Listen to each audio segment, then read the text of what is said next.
అసలు stock మార్కెటింగ్‌లో free float అంటే ఏంటో ఈ వీడియోలో తెలుసుకుందాం. ఫ్రీ ఫ్లోటింగ్ అనేది ఒక కంపెనీ యొక్క నంబర్ ఆఫ్ షేర్స్‌లో ఎన్ని అవైలబుల్‌గా ఉన్నాయి పబ్లిక్‌లో ట్రేడ్ చేయడానికి అని చెప్పేసి. సో, ఇక్కడ ఏవైతే షేర్స్ ఉంటాయో ప్రమోటర్స్ దగ్గర, గవర్నమెంట్ దగ్గర, లేదంటే కంపెనీ ఇన్సైడర్స్ దగ్గర, లేదంటే లాంగ్ టర్మ్ స్ట్రాటజిక్ ఇన్వెస్టర్స్ దగ్గర వాళ్ళు రోజు కూడా ట్రేడ్ చేయరు. సో, అలాంటివన్నీ ఎక్స్‌క్లూడ్ అయితాయి. సపోజ్ ఒక కంపెనీకి 100 షేర్సే ఉన్నాయనుకోండి. ప్రమోటర్స్ ఇన్సైడర్స్ దగ్గర 60 షేర్లు ఉన్నాయి.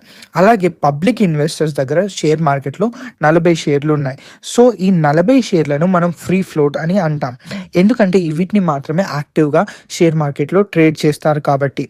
సో, ఇక్కడ ఇది ఎందుకు ఇంపార్టెంట్ అంటే ఫుల్ మార్కెట్ క్యాప్ ఎప్పుడొస్తుందంటే total shares into share price వల్ల వస్తుంది.